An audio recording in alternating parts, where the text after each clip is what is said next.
السلام عليكم ورحمة الله وبركاته. أهلا بيكم في وصفة جديدة من وصفات مطبخ هنا. هنعمل النهاردة القراقيش السادة. طبعا هي حاجة جميلة جدا، كانت أمهاتنا بتعملها زمان ومع كوباية شاي كده، كانت بتبقى يعني حاجة خفيفة كده مع الفطار الصبح. زي ما انتوا شايفين كده هشة ولونها ذهبي وجميل، كلها واخدة لون واحد.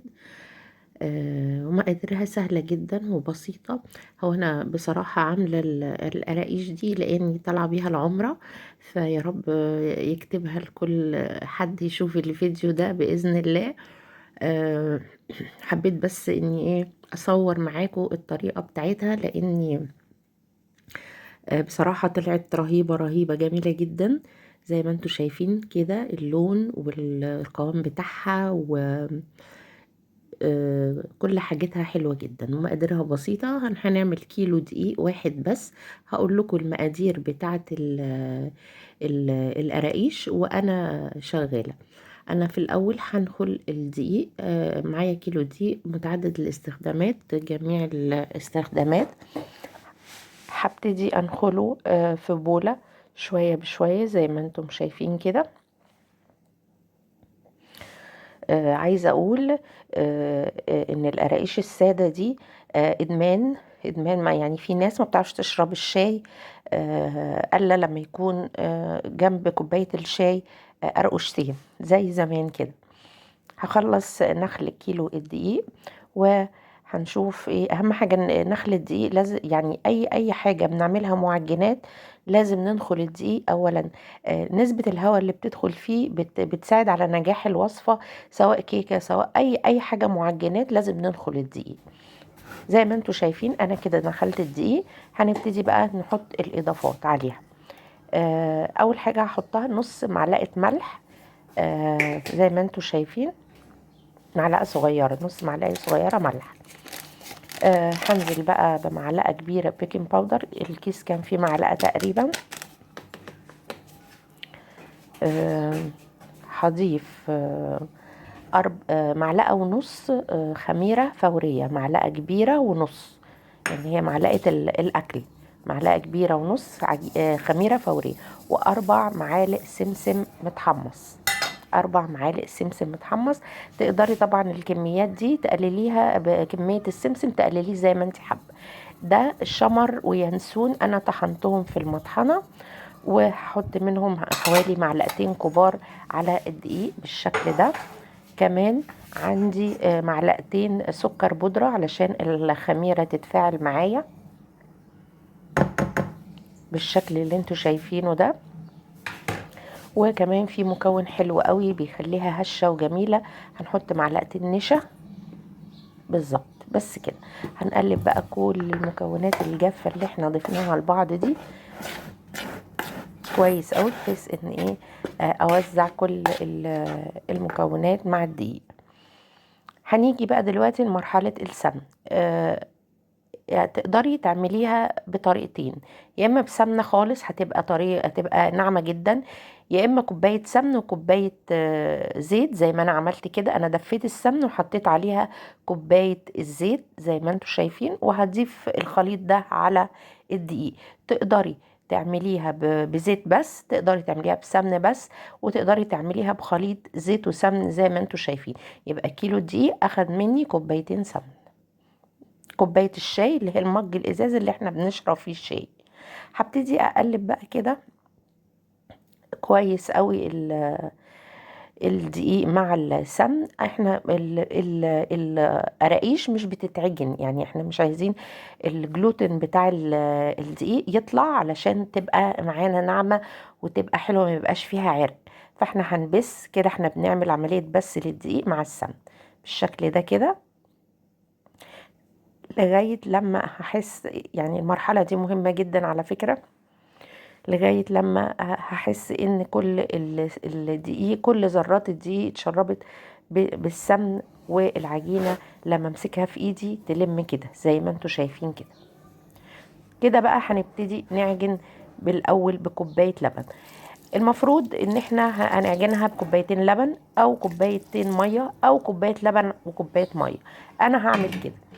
الاول دفيت كوبايه اللبن، وهبتدي الم العجينه زي ما انتم شايفين، مش عجن، انا بدخل اللبن جوه الدقيق زي ما انتم شايفين كده. يعني نقدر نعملها بلبن خالص، يعني كوبايتين لبن نقدر نعملها بلبن وميه مع بعض، وده اللي انا هعمله. هدفي برضو كوبايه الميه، يعني انا دفيت كوبايه اللبن ونزلت بيها ولميت بيها الدقيق زي ما انتم شايفين كده. بس طبعا هي لسه محتاجه تاني ماده سائله. هنختبرها ازاي. هناخد قطعه كده في ايدينا، ولو حسينا ان هي بتشقق معانا يبقى هي لسه طبعا، هي طبعا لسه محتاجة سوائل، بس انا بوريكم ازاي احنا هنعرف انها محتاجة. هدفي كوباية المية وانزل بقى شوية شوية، مش كتير، لان مش كل الدقيق زي بعض. في دقيق ممكن يحتاج كوباية المية كاملة، وفي دقيق مش بيحتاج الكوباية كاملة. فأنا هشوف معاكم هي هتوصل لمرحلة ايه، شوية بشوية واعجن ألم.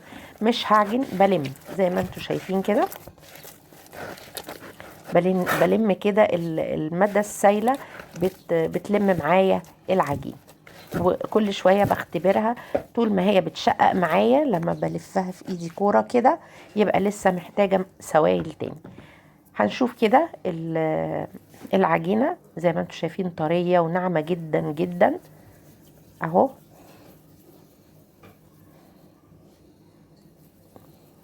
بصوا كده ما فيهاش تشققات، والعجينة ملمسها رائع معايا كده. خلاص انا خلصت عجن.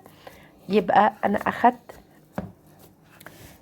من كوباية المية كوباية الا ربع بس، يعني اتبقى ربع كوباية مية مع كوباية اللبن اللي انا حطيتها. يبقى المقدار ده اخد كوباية لبن كاملة وكوباية الا ربع مية.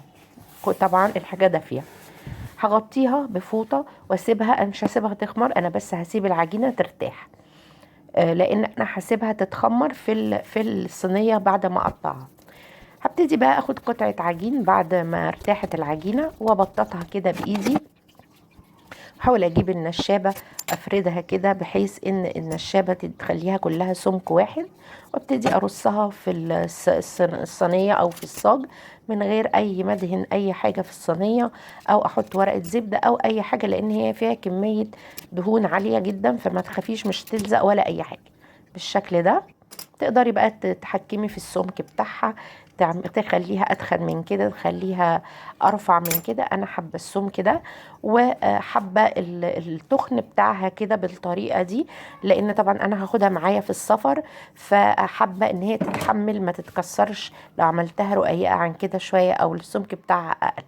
انا خلصت كميه العجين، عملت معايا 4 ثواني، والصينيه الصغيره دي نقول 4 ثواني ونص. ما شاء الله عملت كميه حلوه جدا بالشكل اللي انتوا شايفينه ده. هبتدي ادخلها الفرن. هسيبها الاول قبل طبعا الفرن، هنسيبها تخمر وهنشوف لما بتخمر بيبقى شكلها عامل ازاي. بتنفخ كده، تحسي ان هي العجينه قبت لفوق اهو بالشكل ده. نفخت كده معناها ان هي خمرت كده، اختمرت. وهبتدي اشغل الفرن قبل ما ادخل الصينية لمدة 10 دقايق على الشبكة الوسطانية في الفرن، على فرن 180. اول ما هتاخد معايا من تحت لون ذهبي هطفي واشغل الشواية او الجريل من فوق، بحيث ان الوش يتحمر بالشكل اللي انتوا شايفينه، يبقى كلها نفس اللون ده. اتمنى انها تكون عجبتكم، والى اللقاء.